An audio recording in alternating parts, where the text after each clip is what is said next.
très bien. Bienvenue à tous, bienvenue à nos invités à notre table ici. Prenez place donc pour cet amorçage, financer son amorçage industriel. Voilà, on démarre la semaine avec ce sujet amorçage. Alors, je vais donc vous présenter un petit peu rapidement en fait les gens qui sont autour de ce cercle. Je commence par Marine Rey-Grobellet, partenaire chez Arsterion Venture, un fonds lancé en 2021 qui compte aujourd'hui 8 startups industrielles sur un total d'une vingtaine de participations. J'enchaîne avec Yacine Kabesh, fondateur, CEO de Circule Egg, à mes côtés, une entreprise fondée en 2020 qui valorise des coproduits à partir de coquilles d'œufs. Et aujourd'hui, une vingtaine de personnes et l'entreprise opère désormais sa production sur son démonstrateur industriel situé près de Rennes avec une capacité industrielle donc de 15 tonnes par jour. Ensuite, je vous présente Enzo Ribeiro, directeur de cabinet et directeur du financement chez Verkor, qui œuvre dans la conception, la fabrication de batteries bas carbone. Par rapport à ça, donc l'entreprise a été créée en 2020. Et une trajectoire donc importante en levée de fonds et en amorçage industriel. On peut dire même une giga levée de fonds pour une giga factory à Dunkerque d'une capacité de 300 000 véhicules par an. Et on peut dire que ce sera peut-être un petit peu la fin de cette trajectoire d'amorçage industriel. Voilà, c'est après une autre grande étape. Et puis pour terminer, Quentin Yprex, directeur de participation chez BPI France, en charge d'un dernier fonds créé par BPI en avril 2023, doté de 50 millions et particulièrement adapté pour les startups industrielles qui remplit un maillon qui était peut-être un petit peu manquant en fait dans cette chaîne de financement, particulièrement pour les startups industrielles. Eh bien, voilà, on va pouvoir démarrer. Donc, une première question un peu pour les startups industrielles, peut-être pour Yacine et donc Enzo. Là, en premier, donc, vous pouvez peut-être un peu compléter qui est votre entreprise, qui est Circule Egg, qui est Verkor, et puis quels ont été les besoins d'abord que vous avez rencontrés sur cette phase d'amorçage. Et progressivement, comment vous y avez fléché des lignes de financement? Très clair. Merci beaucoup, du coup, merci de l'invitation. Je suis Yacine Kabesh, du coup, le CEO et fondateur de Circule Egg. Et pour compléter le propos, effectivement, on valorise, en fait, on transforme les déchets de l'industrie agroalimentaire en nouvel ingrédient de demain. Et aujourd'hui, on s'attaque en premier aux coquilles d'œufs qui sont issues des usines d'industrie agroalimentaire. Et donc pour ça, en fait, on a développé un procédé qui permet de décontaminer, broyer et séparer la coquille et sa petite membrane qu'on connaît tous quand on écale un œuf. Et ensuite, une fois séparés, hygiénisés, on les revend à d'autres industriels en tant que nouvel ingrédient biosourcé, recyclé, décarboné. La coquille externe, en gros, c'est pour le marché des matériaux majoritairement. Ces matériaux, on met peinture, revêtement de sol, caoutchouc, verre dedans. En fait, tous ces industriels ont besoin de 30 ou 40% de carbonate de calcium qui aujourd'hui vient des carrières de calcaire, et donc on leur propose un nouvel ingrédient plus noble, disons. Et la membrane interne, elle, c'est du collagène, de l'acide hyaluronique, et donc ça, on la propose plutôt au marché du complément alimentaire humain, de la cosmétique, de la pet food, donc pour nos animaux de compagnie. Et donc les besoins pour répondre à cette question, je vais raconter un peu très rapidement l'histoire de Circule Egg. Et du coup, ce qu'on a, je pense, réussi et ce qu'on a mal fait aussi de manière transparente. Donc la startup est née quand j'étais étudiant, ingénieur à AgroParisTech. Et donc à ce moment-là, en fait, c'était juste une simple idée. On s'ennuyait un peu, disons. On a développé un projet étudiant.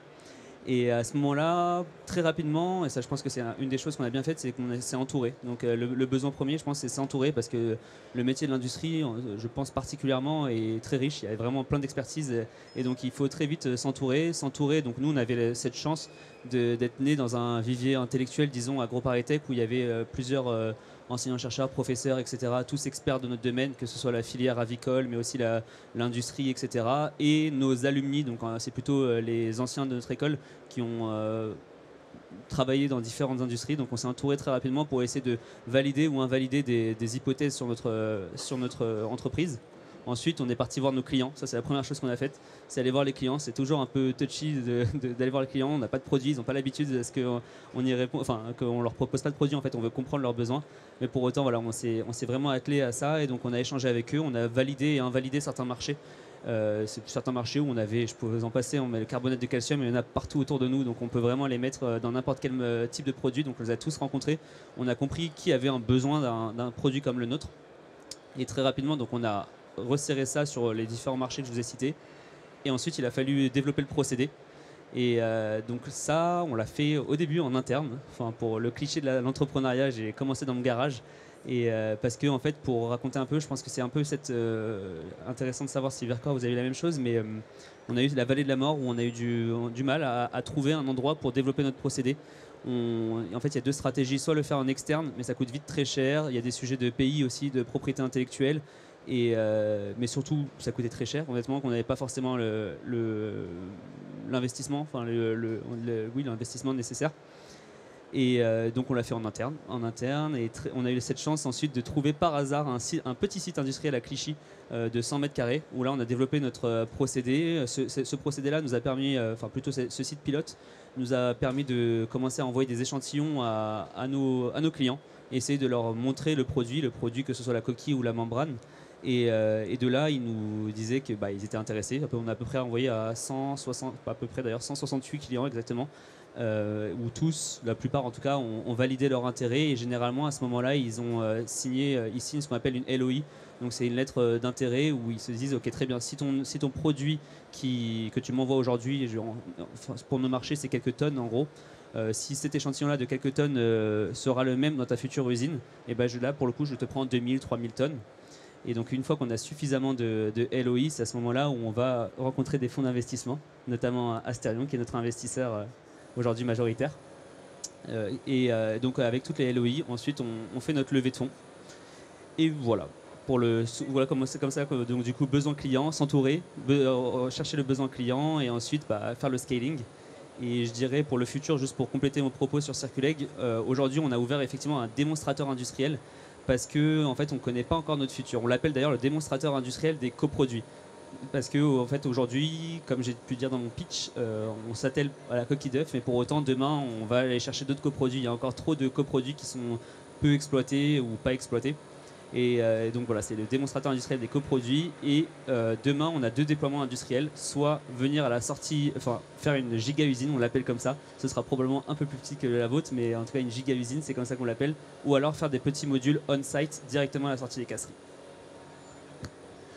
On peut passer la parole à Enzo qui va nous parler de Vercors. Ouais, donc Vercors, la mission de Vercors, c'est de localiser en Europe la chaîne de valeur de production de batteries pour les véhicules électriques et pour le stockage stationnaire par rapport aux énergies renouvelables. Donc une chaîne de valeur qui soit locale, bas carbone et souveraine. Et donc pour ça, notre premier métier, c'est de construire et opérer des gigafactories. Peut-être que la tienne sera aussi grande, il faut avoir de l'ambition. Et consolider autour de nous tout un écosystème de partenaires industriels, donc des fournisseurs, des clients et des financeurs, parce que pour ce type d'objet, l'écosystème de financement était également pas complètement mis en place. Donc voilà, l'objectif long terme, c'est de déployer en Europe plus de 60 gigawattheures de production de batteries, 60 gigawattheures par an de production de batteries. C'est un peu plus d'1 million de véhicules électriques. Ça va représenter à long terme plusieurs gigafactories. Donc selon les dimensionnements, ça sera 2, 3, 4 gigafactories.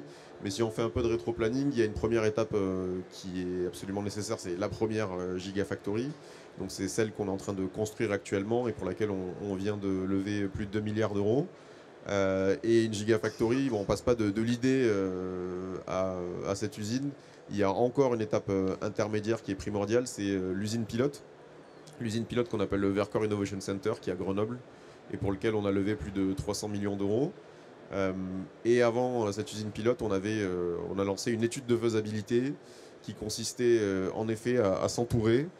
Donc s'entourer en interne avec des experts de notre domaine industriel. Donc on est parti chercher aux quatre coins du monde. On a plus de 40 nationalités différentes. On est plus de 500 maintenant, on a été créé en 2020. et s'entourer également de partenaires industriels, comme je le disais, aussi bien des fournisseurs. Donc on a fait rentrer au capital très tôt des gens comme Arkema, Schneider Electric, Capgemini. En général, ça rassure les investisseurs d'avoir des industriels autour de la table, puisque les industriels de la chaîne de valeur comprennent le projet avant même que les financeurs puissent le comprendre. Et évidemment, le client, donc ce que tu disais sur les LOI, ça a été en effet nous le focus avant de lancer de grosses levées de fonds.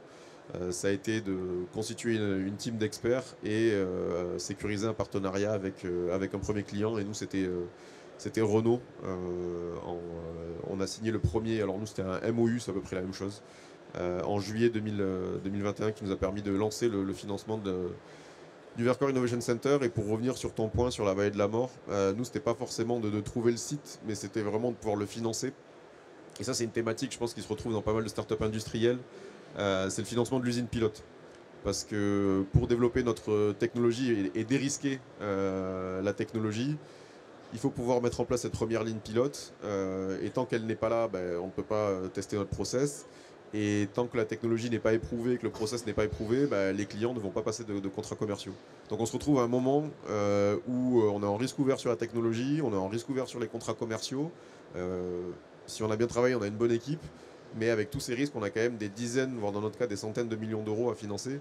Et ça, c'est un peu la vallée de la mort. Donc sur les besoins, études de faisabilité, nous on a levé plusieurs millions d'euros. Usine pilote, 300 millions d'euros. Et puis ensuite, finalisation de l'amorçage, la première Gigafactory, 2 milliards d'euros. Très bien, merci Enzo pour ce complément sur Vercors. Alors maintenant, on va passer la parole un peu à nos financeurs, investisseurs, et notamment en fait pour qu'ils se présentent un petit peu plus et puis qu'ils nous argumentent, je dirais, en quoi ils sont particulièrement adaptés pour ce positionnement-là sur les startups industrielles, cette phase d'amorçage assez compliquée, cette vallée de la mort, voilà, pourquoi ils sont bien là, présents. Merci de nous recevoir. Donc, je vais vous parler un petit peu plus d'Astérion, qui a un fonds d'amorçage qui accompagne les startups, qui finance et accompagne les startups qui sont sur des sujets de décarbonation, de résilience climatique et tout ce qui touche aux transitions environnementales. On arrive donc en début de phase, en pré-seed et seed, à un moment où jusqu'aujourd'hui, c'était quand même très difficile pour les startups industrielles d'être financées. Parce qu'en plus, on parle de startups industrielles, mais en fait, à ce stade-là, elles sont plutôt au stade pilote, pré-industriel. Donc, c'est un des moments qui est clé et difficile à financer. Mais étant positionné sur ce sujet de l'impact, on est convaincu que c'est là que les investisseurs doivent se positionner et intervenir et jouer le jeu pour accompagner la transition environnementale, puisque on a beaucoup financé des sujets SaaS jusqu'aujourd'hui, des sujets très digitaux, mais il est temps d'aller sur des sujets comme Circuleg ou Vercors qui vont apporter un impact assez déterminant. Pour vous en dire un peu plus concernant Astérion, la manière dont on fonctionne, elle est assez atypique. On réunit un fonds Evergreen donc, qui accompagne les startups dans la durée sans imposer une clause de liquidité au bout de quelques années, ce qui est la coutume dans les fonds. Or, pour la climate tech, pour les sujets industriels, on pense qu'il faut un capital efficient mais patient aussi. Et donc, il faut laisser plus de temps aux entrepreneurs et avoir un meilleur alignement d'intérêts. Donc, on vient allier ce fonds-là avec un pool de business angels très chevronnés qui connaissent le secteur, l'industrie, les expertises métiers, qui peuvent faire des intro business et aider vraiment les startups à se dérisquer, à accélérer. Pas plus tard que la semaine dernière, on se donnait des intros avec Circuleg et c'est vraiment là qu'on veut pouvoir se différencier pour les entrepreneurs. Et sinon, pour peut-être expliquer un petit peu la thèse et ce sur quoi on investit, donc ça viendra après. Je peux y aller. Alors, on est sur des tickets entre 500K et 2,5 millions en pré-seed et seed sur des phases toujours amorçage et toujours en lead ou co-lead. C'est un point assez distinctif parmi les investisseurs de savoir s'ils viennent vraiment prendre la décision forte d'être l'investisseur principal ou en follower, en fait. Très bien. Et bien, pour terminer, Quentin, avec le fonds BPI. Yes, merci beaucoup. Bonjour à tous. Merci pour l'invitation. Donc nous, effectivement, on a un nouveau fonds de BPI France qui a été créé l'année dernière, qui s'appelle BPI France Amorçage Industriel. Donc, comme vous voyez par le nom, qui est vraiment spécifiquement sur ces sujets de start-up et PME innovantes industrielles. Et qui s'est créé avec la spécificité de se positionner sur des sociétés qui sont non deep tech. Donc au sens où chez BPI France, donc il y a plein de métiers différents, mais il y a notamment un métier de l'investissement dans les startups qui existe depuis pas mal de temps, avec déjà des gens qui se positionnaient, des fonds qui se positionnaient sur des sociétés industrielles deep tech. Donc avec beaucoup de R&D, avec effectivement des enjeux de financement pré-accès au marché qui vont être très importants. Mais pour autant, ça a laissé un trou de marché sur des sociétés qui vont peut-être avoir moins de propriété intellectuelle, qui vont être moins... tout en restant quand même très, très innovantes, très différenciantes, mais qui vont plutôt finalement appliquer ce qu'on peut trouver dans l'état de l'art, travailler sur de l'intégration de différentes technologies pour proposer un produit sur un marché spécifique. Donc plutôt une bonne équipe d'ingénierie que de la R&D qui va vraiment repousser l'état de l'art avec de la recherche académique beaucoup plus profonde. Donc voilà, nous on est du coup positionné vraiment sur des startups et PME innovantes industrielles avec cette particularité d'être des sociétés qui vont pouvoir aller rapidement sur le marché. Et donc nous, dans nos points d'attention, on pourra y revenir dans un second temps, effectivement, on va être, mais ça rejoint un petit peu ce que vous mettiez en avant, très attentif à la demande du marché par rapport à votre produit. Et on a deux sweet spots d'intervention. On intervient soit en seed sur le financement de la pré-série, de la première industrialisation, donc à un stade où la société a pu faire un premier prototype qu'elle a pu mettre dans la main de certains clients pour valider finalement l'appétence du client au produit, pour essayer de créer effectivement via des LOI, MOU et autres outils du genre, voire des précommandes, de valider qu'il y a un marché, mais à se retrouver dans un peu ce besoin de dire bon, bah, maintenant, si je veux pouvoir rendre ce produit réel, il me faut de l'argent pour pouvoir commencer à industrialiser. Donc voilà, nous on intervient à ce stade-là. Soit en série A, donc à un stade où la société a déjà pu commencer à industrialiser, commencer à commercialiser, a pu aller valider cette traction commerciale par vraiment des achats réels et a pu aussi valider un petit peu les hypothèses de son business plan sur le prix moyen, sur les charges, sur le temps de vente, le client type, etc. Et qui sur cette base-là veut vraiment accélérer commercialement et pour ça a aussi besoin d'accélérer industriellement, capacitairement. Donc voilà, c'est aussi là où cette spécificité industrielle revient. Et peut-être juste pour finir sur BPI France Amorçage Industriel, donc vous voyez, nous, le fonds est vraiment dédié à 100% là-dessus. On a la chance d'avoir derrière nous tout l'écosystème BPI France pour venir en support des entreprises qu'on accompagne et aussi une équipe qui connaît peut-être plus spécifiquement ces sujets et qu'on va continuer à renforcer avec d'autres personnes externes. Mais moi, personnellement, avant de faire de l'investissement, je faisais de l'industrialisation. Je faisais des boulots opérationnels de conception de produits, d'industrialisation en Chine, en France. Donc voilà, je pense que ça amène un regard aussi différent sur ces différents sujets. Merci Quentin pour avoir bien décrit les deux bornes de ce nouveau fonds. On va maintenant revenir en fait en redonnant la parole aux startups avec une question ici pour Yacine. Donc sur comment se préparer au mieux et réussir cette phase de financement. Voilà. Et on va parler de conditions de réussite et voilà, avec tous les ingrédients qu'il faut. Ok, je vais essayer d'être synthétique, même si on pourrait prendre 1 heure là-dessus. La même chose, on a bien fait de certaines choses et on a mal fait certaines choses. Donc pour répondre à la question, ça a été dit et redit, mais je pense que c'est nécessaire, c'est valider le besoin du client. Comprendre intégralement le besoin du client, comprendre le process de décision. Pour le coup, nous, un client, après ça reste des très gros noms, mais je pense que on a dû rencontrer 5 à 6 personnes par entreprise, si ce n'est même 10 peut-être, pour essayer vraiment de comprendre, avoir du responsable achat au responsable R&D, à la responsable, peu importe, laboratoire, etc. Et donc voilà, donc essayer de comprendre vraiment ça, le besoin du client. Ensuite, je pense que c'est important et c'est pour ça qu'on est avec Asterion et on disait en rigolant avec Quentin que si on était arrivé à temps, il y aurait eu aussi peut-être BPI amorçage industriel. Mais en fait, c'est comprendre ce qu'on souhaite en tant qu'entrepreneur, quel type de fonds on souhaite avoir.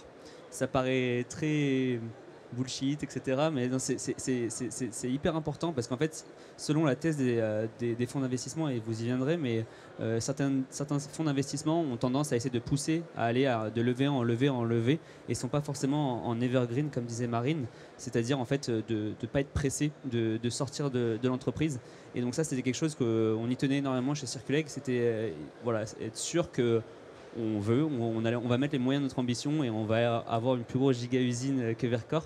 Mais la vérité, c'est qu'on veut choisir notre timing. Et c'est hyper important, ça. Donc, trouver des fonds qui sont en evergreen, si c'est ce que vous voulez faire.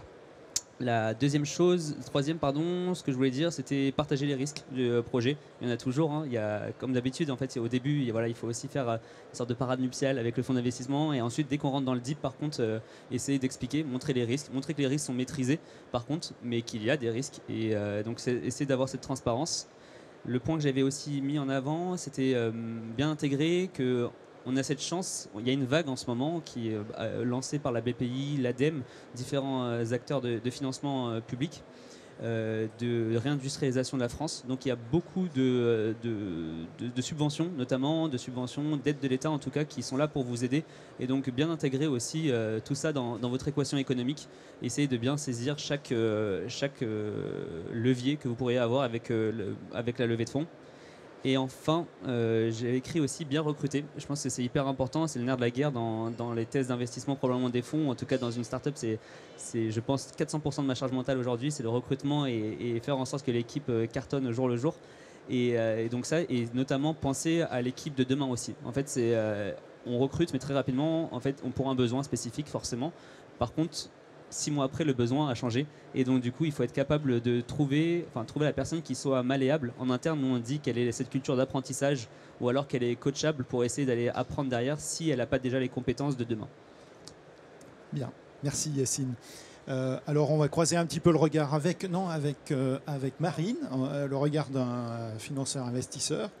Pour justement, dans cette phase-là, particulièrement pour les startups industrielles, dans cette vallée de la mort, avec ces particularités là, de marché à saisir, de risques industriels, d'équipes et tout ça, sur quoi êtes-vous particulièrement attentif en fait chez Asterion et ce qui peut distinguer en fait l'approche d'une startup industrielle d'une startup deep tech ou digitale, voilà. Oui, volontiers. Je vais peut-être commencer par redonner le scope et qui va permettre d'expliquer comment on sait bien faire la différence entre les deux. C'est qu'aujourd'hui, on finance à peu près 50% de startups industrielles et 50% sur des thématiques plus digitales. Et au sein des startups industrielles, on a un certain nombre de deep tech.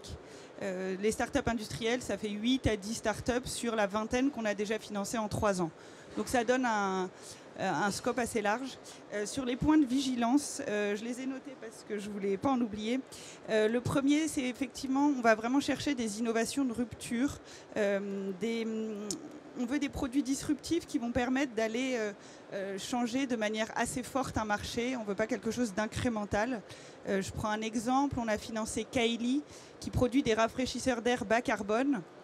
Ils viennent diviser par 5 la consommation d'énergie et les émissions de carbone. Donc c'est colossal par rapport à ce que produit une clim aujourd'hui. Donc c'est pour vous montrer un exemple assez parlant. Ça va de pair, mais on va aussi chercher des startups qui ont su créer des barrières à l'entrée fortes. Pas forcément, ça peut être évidemment des brevets ou une IP très importante, mais dans le cas de Circuleg, ça peut aussi être des points qui sont liés à la capture du gisement, à les relations qu'on a pu nouer avec son écosystème ou des sécurisations de clients finaux. Mais on va venir, on a ce besoin-là dans les startups qu'on regarde. On est très très vigilant à la complémentarité de l'équipe et ça fait une vraie différence avec les startups plus digitales, je dirais, parce qu'on se retrouve très souvent dans des configurations où il y a une très très belle techno, des cofondateurs extrêmement expérimentés, mais où on n'a par exemple pas du tout de force vive commerciale parmi les cofondateurs. On l'a vu chez Spark Cleantech par exemple, qu'on a financé, qui fait de l'hydrogène décarboné. où le CTO était extrêmement talentueux, mais il a su se dire, je vais chercher, alors qu'il avait déjà son produit, je vais chercher un cofondateur commercial, et qui est d'ailleurs lui aussi très compétent sur ce sujet. Et là, on a pu se décider à les accompagner pour cette fabrication d'hydrogène nouvelle génération. Sans ça, on n'aurait pas pu y aller. Et c'est souvent l'écueil qu'on constate. Je ne sais pas si vous avez vous ressentez le même sujet. C'est encore plus le cas peut-être quand il y a une deep tech, hein, évidemment, mais ça, c'est un point de vigilance qu'il faut avoir en tête quand on constitue son équipe de fondatrice, c'est d'avoir une vraie complémentarité de talent et d'expertise. Et je pense que j'ai fait le tour. Très bien, merci Marine. Alors, la parole à... Peut-être un petit point complémentaire, c'est aussi, effectivement, vous l'aviez un peu mentionné, mais essayer, même si on n'a pas vendu, même si on n'a pas encore d'usine et que du coup on ne peut pas vendre, ou même de pilote, effectivement, avoir des marques d'intérêt, des débuts de LOI, c'était très très fort ce que Circuleg avait su réunir sans avoir encore de vrais pilotes. Ça fait une grande différence. Donc, on se dit toujours, mais je ne vais pas pouvoir faire grand-chose, je n'ai pas de pilote, mais en fait, on peut déjà avoir des fortes marques d'intérêt de clients, de prospects, de partenaires, et il faut y travailler. Bien, passons la parole maintenant à Enzo pour Verkor, qui va nous dire aussi un petit peu comment bien se préparer et réussir cette phase de financement, ou ces multiples phases pour Verkor. Bon, Yacine a déjà quasiment tout dit. Hein. Mais ouais, Marine aussi. Mais non, mais peut-être pour entrer en complémentarité, c'est important ce qu'il dit sur choisir son fonds d'investissement, parce qu'on va passer 5-10 ans, voire si c'est Evergreen, toute la vie. C'est un mariage, voilà. Par contre, une erreur que font de temps en temps les entrepreneurs, c'est qu'ils choisissent trop tôt le fonds et ils vont limiter le nombre de fonds à qui ils vont parler. Alors qu'en fait, si on veut aller chercher la conquête idéale, il faut pouvoir la mettre en concurrence. Parce que les fonds d'investissement sont très sympas, on adore passer du temps avec eux, mais c'est quand même un animal compliqué à manier. Et si on leur laisse le tempo, s'ils sont tout seuls autour de la table, ça va beaucoup moins vite et on ne rentre pas exactement soit dans le calendrier ou soit dans les conditions. Donc, bon, messieurs les investisseurs, bouchez-vous les oreilles, mais pour les entrepreneurs, mettez-les en concurrence autant que possible. Et ça demande en fait d'avoir un process de financement ultra structuré et un tempo ultra clair sur aujourd'hui, c'est les intros, demain, c'est les management pitch, ensuite, c'est la phase due deal Q&A.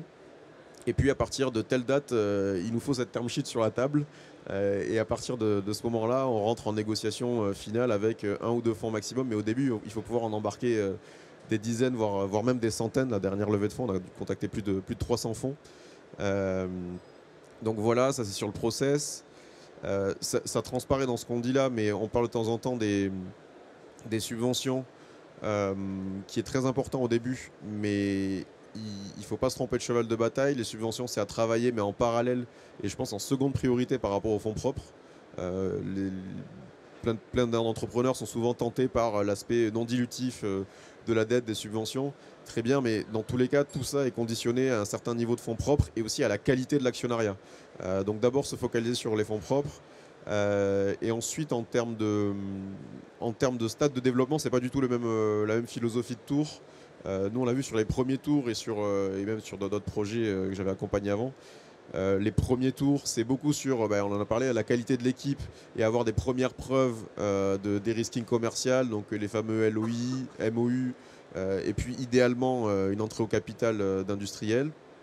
Et puis ensuite, quand on arrive sur la deuxième phase de l'amorce, et donc l'usine elle-même, là, c'est beaucoup autour du dérisking de manière beaucoup plus hard du business plan. Nous, pour faire notre grosse levée de fonds de 2 milliards, on a dû démontrer que tous les principaux leviers de notre business plan, donc la partie vente, la partie achat, les hypothèses techniques, etc., tout ça a été dérisqué par des contrats commerciaux. Donc notre business plan est contractualisé à plus de 90%. Et c'est ce qui nous a permis de démontrer que nos cash flows seront bien là. Ce n'est pas une vue de l'esprit comme on le fait généralement en création de boîtes. Et puis derrière, le business plan peut évoluer. Là, nous, on n'a plus le choix. On a des contrats commerciaux clairs. Et c'est ce qui nous a permis de lever non seulement de l'equity, mais ensuite beaucoup de dettes. Ce qu'on appelle la dette de financement de projet. qui est justement une dette qui va financer des contrats et non pas un bilan. Tandis qu'au niveau de la ligne pilote, juste pour revenir là-dessus, quand on a besoin de lever des gros financements, des fois les fonds propres ne suffisent pas, il faut aller chercher des subventions, mais il faut également aller chercher de la dette. Et là-dessus, il y a des nouveaux produits qui sont assez intéressants, que nous on a mobilisés, certains qu'on a même co-créés avec l'État, qui sont la garantie projet stratégique. La garantie projet stratégique, c'est une garantie à 80% des prêts émis par les banques commerciales. Donc les banques commerciales vont régulièrement vous dire bah, non, c'est trop risqué, j'y vais pas. Avec cette garantie, tu te dis bon, mais en fait, tu prends que 20% du risque. Est-ce que tu es sûr que tu n'y vas pas? Et puis si tu mets 2 ou 3 banques, ces 20% sont divisés par 2 ou par 3. Donc ça, c'est contre-garantie par l'État. Et puis il y a une contre-garantie par l'Union européenne, qui sont les mécanismes de la BEI, Innovfin EDP, qui financent des démonstrateurs industriels, qui eux aussi peuvent financer beaucoup plus tôt que le Project Finance et contre-garantie par la puissance publique à niveau européen.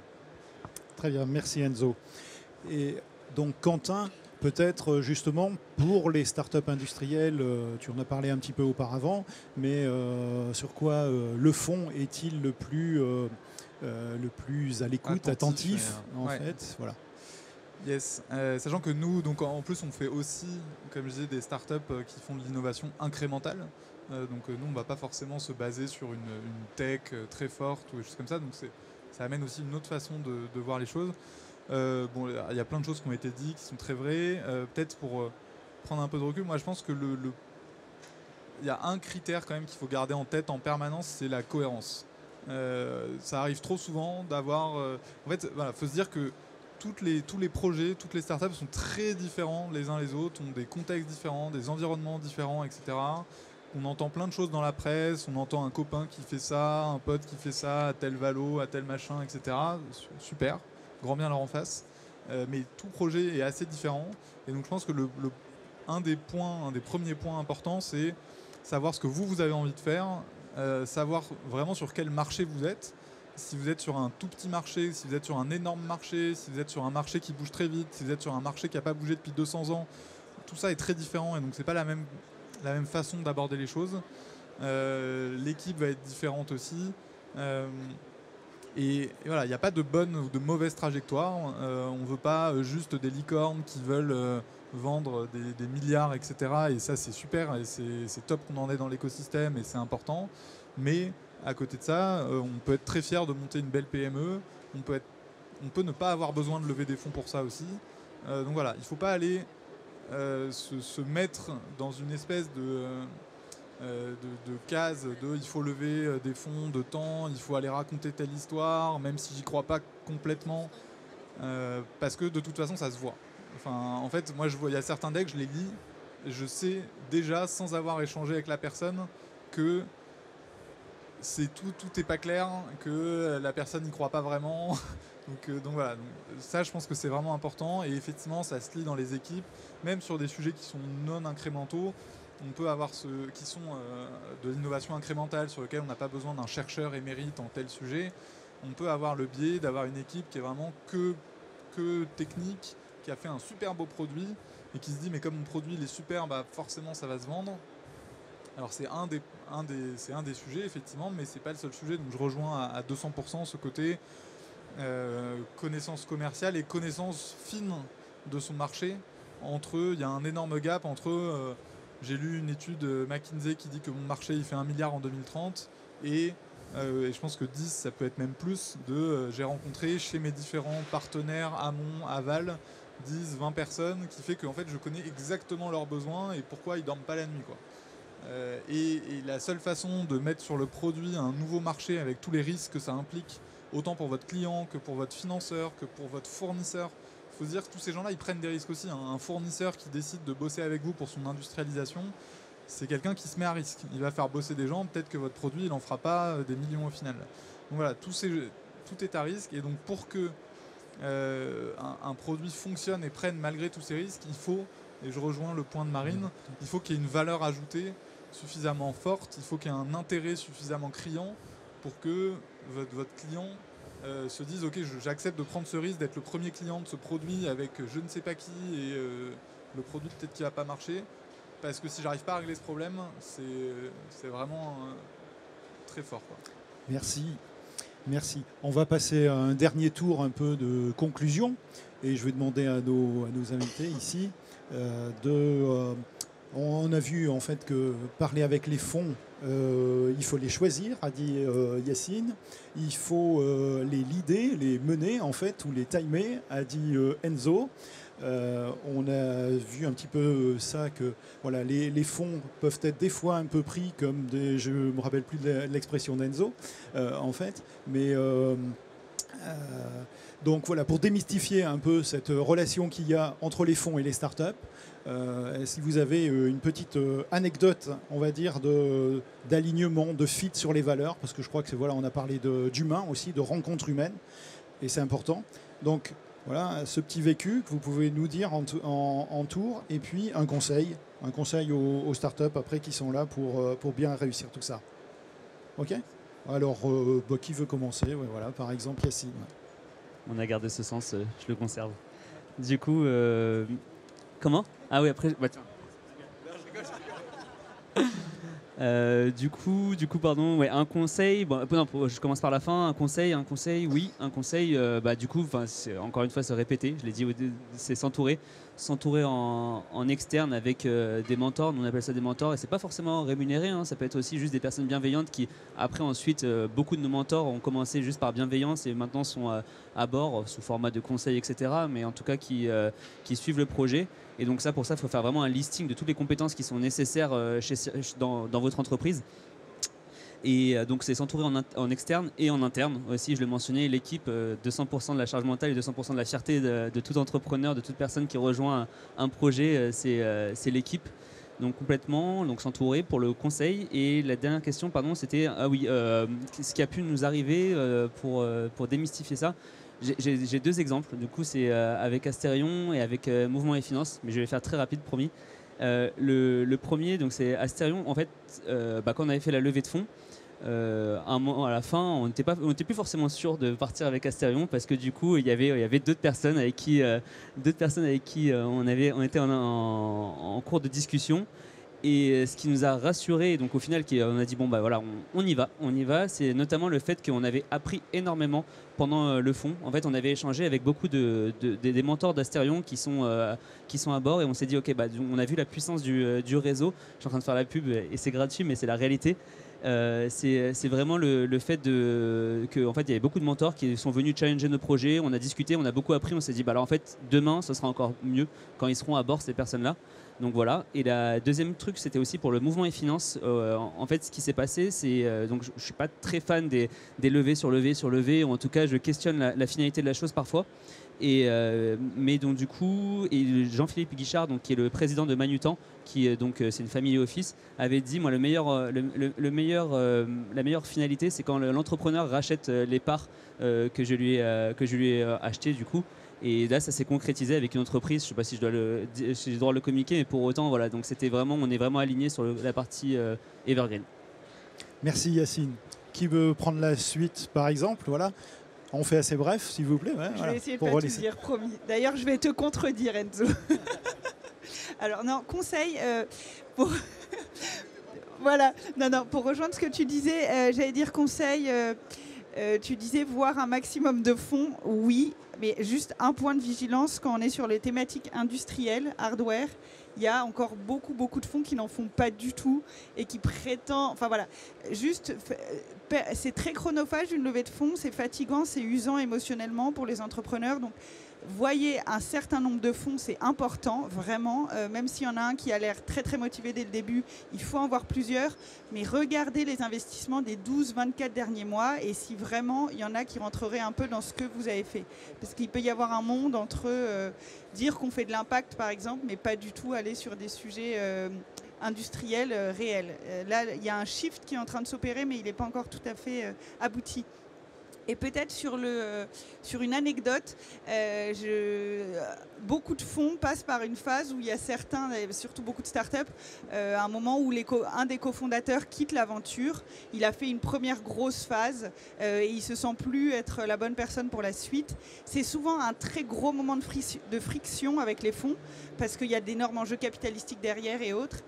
On l'a vécu récemment, nous, et on pense que conjointement, on l'a vraiment bien géré parce que la cofondatrice qui est partie nous envoie des entrepreneurs en nous disant « lève des fonds avec Asterion ». Donc pour nous, ça a été vraiment une très belle preuve qu'on arrive à travailler main dans la main et c'est l'ADN qu'on a envie d'avoir chez Asterion, c'est de sortir du schéma du fonds auquel on ne dit pas les choses ou dont on a peur et c'était une belle preuve de succès de ce qu'on essaye de construire. Voilà. Merci Marine. Sur la partie conseil, justement vu que c'est très chronophage, mais la levée de fonds et de manière générale une start-up industrielle, moi j'ai travaillé sur des start-up digitales et puis start-up industrielles, c'est pas exactement le même niveau d'énergie et d'engagement qui est demandé, donc c'est vraiment...